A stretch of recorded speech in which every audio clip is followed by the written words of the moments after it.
Paul a perdu 9 kilos en 7 mois sans être un passionné de musculation, avec un boulot prenant et en mangeant régulièrement au restaurant.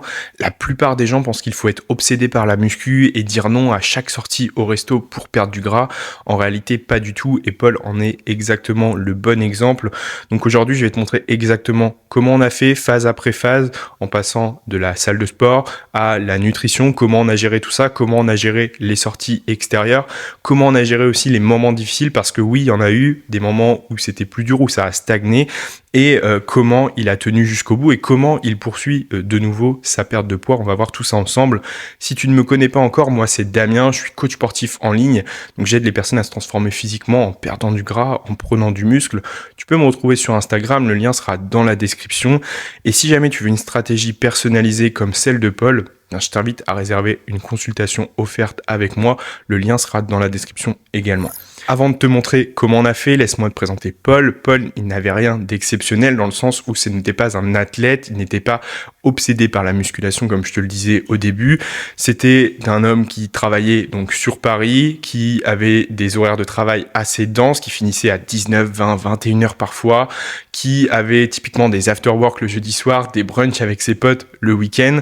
Bref, Paul, c'était un gars qui aime la vie et qui profitait également beaucoup sur Paris, parce que c'est très simple aussi sur Paris de manger à l'extérieur. Donc si tu te reconnais dans le profil de Paul, reste bien jusqu'à la fin de cette vidéo, parce que ce qui a fonctionné sur lui peut potentiellement fonctionner sur toi. Donc la première chose qu'on a mis en place, c'est le mouvement. Tout simplement, on a mis en place déjà 2 séances de musculation.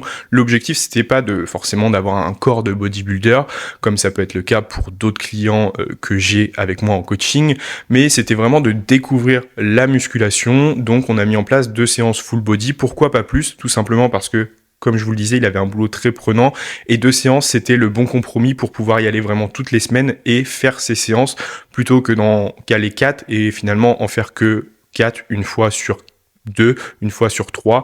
Donc là, c'était vraiment l'idéal pour lui. Donc des patterns simples qu'il pouvait répéter dans la semaine. Donc pas d'exos farfelus, des choses simples pour qu'il apprenne justement à faire les bons mouvements, à progresser dessus. Et l'objectif était tout simplement d'appliquer une surcharge progressive pour progresser en termes de musculation, chose qui a été faite. Et il l'a même ressenti au niveau de ses muscles, tout simplement, qui commençaient à progresser dessus. Deuxième point, on a mis en place donc ce programme de musculation, et on a également mis en place du NEAT, donc de la marche quotidienne, une dépense quotidienne, donc avec un tracking des pas au quotidien. Et ça a été le plus gros changement, je pense. Et le but était vraiment de marcher tous les jours pour avoir vraiment une dépense régulière sans forcément ajouter du cardio. On est venu ajouter du cardio au bout du 4e mois pour augmenter la dépense sans forcément redescendre les calories, chose qu'on verra plus tard. Mais le plus gros point qui lui a changé beaucoup de choses, c'était au niveau des pas. Donc on n'a pas cherché à faire compliqué, mais on a cherché vraiment à être le plus régulier possible, et c'est ça qui construit forcément une habitude sur le long terme. Et du coup, on en vient sur la phase numéro 2. Donc après quelques semaines, forcément, c'est là où ça devient plus facile. C'est-à-dire que au début, il y a forcément de gros changements d'habitude, on sort de la zone de confort, donc c'est pas facile au début. Donc imagine que tu ne fais pas forcément de sport, tu ne fais pas d'entraînement, donc tu dois maintenant caler 2 entraînements, tu dois passer de peut-être 3000 pas par jour parce que tu ne marchais pas du tout, à 8000, à 10 000 pas, donc forcément ça fait beaucoup de choses. Donc ce qui était difficile en semaine 1 devient de plus en plus facile et finalement devient automatique, et ça a été le cas pour Paul, puisque maintenant aujourd'hui il prend plaisir à marcher, d'autant plus qu'il est à Paris, donc c'est assez simple de faire des pas à l'extérieur, et quand il ne le fait pas, il sent qu'il lui manque quelque chose justement, donc ça prouve bien que c'est un nouveau mode de vie et de nouvelles habitudes qu'il a ancrées au plus profond de lui, et que c'est important pour lui de maintenant de le faire. Donc dites-vous bien qu'une chose, c'est qu'au début, oui, ce sera difficile de prendre de nouvelles habitudes. Si ça fait 10 ans que tu es dans la même situation, changer un petit peu ton quotidien, ça sera difficile, mais plus les semaines vont passer, plus ce sera automatique, et tu le feras avec plaisir, et tu sauras aussi pourquoi tu le fais. Ça, c'est important. Donc ce qui est difficile au début devient vraiment une habitude ensuite, et c'est là que la magie opère. Et maintenant, on en vient sur la phase numéro 3, et je pense que c'est celle-ci qui fait toute la différence, c'est au sujet de la nutrition, et c'est là que 90% des gens se plantent lorsqu'ils veulent perdre du gras, en cherchant simplement à manger moins, chose que l'on n'a pas faite ici. On a cherché simplement à être en déficit calorique, quelque chose de contrôlé, quelque chose de progressif, et pas trop agressif du jour au lendemain, sachant que Paul n'était pas du tout dedans, il découvrait vraiment tout de A à Z. Donc qu'est-ce qu'on a fait ? On est parti d'un plan alimentaire à la base, donc Paul savait exactement quoi manger, en quelle quantité le manger, et donc c'était très simple pour lui de le suivre. Très simple entre guillemets parce qu'on a vu qu'avec son mode de vie, donc Paul mangeait souvent à l'extérieur, 3-4 fois par semaine au restaurant, que ce soit avec des amis ou dans le professionnel. Donc on est passé sur un tracking de calories avec une diète beaucoup plus flexible. Un tracking de calories via l'application Chronometer, une application que j'utilise avec mes clients tout simplement pour traquer les calories, les macronutriments, la micronutrition les choses sur lesquelles on va revenir juste après. Et ça nous a permis donc de cibler les calories pour rester en déficit calorique, mais aussi de pouvoir se faire plaisir à côté, garder une certaine flexibilité. Donc le premier objectif avec ce tracking, c'était déjà d'atteindre les calories. Donc, dans un premier temps, c'était vraiment l'objectif. Paul découvrait vraiment tout cet environnement. Donc, le premier objectif, atteindre les calories. Ensuite, le deuxième objectif, ça a été d'atteindre les protéines, son total de protéines par jour. Parce que oui, on veut perdre du gras, mais on veut pas perdre de muscle. Et ça, c'est valable même si tu ne fais pas de musculation. Ton total en protéines est très important pour t'assurer de perdre du gras. Ensuite, une fois que ça c'était ancré, on a cherché à atteindre les glucides, à atteindre les lipides pour vraiment avoir une bonne répartition des macronutriments. Et ensuite, on est venu travailler un petit peu sur la micronutrition, donc tout ce qui est vitamines, minéraux, oligo-éléments, pour vraiment avoir une perte de gras qui est vécue de la meilleure des manières et ne pas non plus négliger les fibres. C'est vraiment ce qui va vous faire adhérer à votre perte de poids et ne pas ressentir la faim au quotidien, avoir un volume alimentaire suffisant. Tout ça, ce sont des tips de perte de poids qui sont vraiment très importants pour pas que vous ayez l'impression de rien manger et avoir faim au quotidien. Si vous avez faim au quotidien, c'est qu'il y a un souci dans votre déficit calorique. Soit vous mangez trop peu, soit vous ne faites pas forcément les bons choix alimentaires. Et ça, c'est important de le retravailler.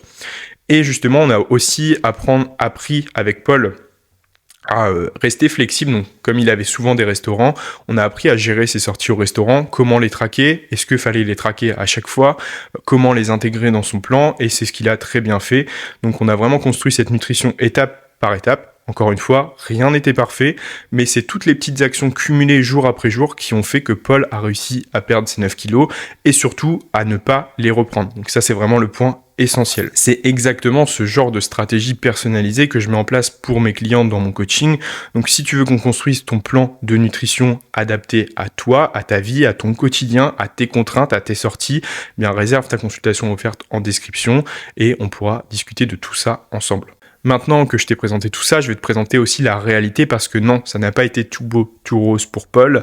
Il a eu des moments où il a stagné, il a eu des moments de grosse pression au travail où il passait des jours et des nuits entières au travail. Il avait une pression énorme et c'était très difficile pour lui de suivre le plan, du moins côté sportif. Même nutrition, c'était très compliqué. Et durant ces périodes, le poids ne descendait plus. Mais une chose importante, il n'est jamais remonté, ou du moins très peu. Il a vraiment réussi à stabiliser ce poids et tout simplement parce qu'il a compris ce qu'il faisait. Et dans ces moments-là, qu'est-ce qui a fait la différence ? Tout simplement l'accompagnement. L'accompagnement, ça nous permettait d'avoir des retours chaque semaine. Donc Paul, il savait qu'il avait un cadre à suivre tout de même si c'était difficile, il savait qu'il avait ce retour de ma part le lundi et que du coup ça lui apportait une source de motivation supplémentaire. Je pouvais répondre à ses questions. On s'est également fait des appels en visio lorsque c'était un petit peu plus difficile pour répondre à ses questions, pour le motiver, pour qu'il reste justement ancré dans ce process même si le poids stagnait. Et c'est tout ça qui a permis à Paul de tenir le cadre même quand c'était dur, même pendant les périodes compliquées. Et du coup, une fois ces périodes passées, hop, le poids était amené à rechuter tout simplement parce qu'il avait gardé sa ligne directrice, même si tout n'était pas parfait, il gardait les principales habitudes, il essayait de suivre la nutrition au maximum, même si c'était difficile parfois, avec beaucoup de sorties à l'extérieur, côté pro, beaucoup de repas d'entreprise, etc. Mais il essayait de faire le maximum, et c'est ça qui lui a permis de tenir dans le temps. Il y a eu les fêtes de Noël également, pendant les fêtes de Noël, Le but, c'était de se faire plaisir, bien évidemment. Et pour autant, Paul n'a pas repris 1 kilo, tout simplement parce qu'il avait compris les grands principes. Il avait compris comment se faire plaisir tout en atteignant ses objectifs. Et c'est ça qui a fait vraiment la différence. Donc oui, aujourd'hui, Paul, il a perdu 9 kilos, mais il n'a pas juste perdu ses kilos. Il a surtout compris comment faire. Et il a surtout intégré les principes et aujourd'hui il peut continuer tout seul parce qu'il est devenu autonome sur ça. Il a compris comment réaliser tout ça.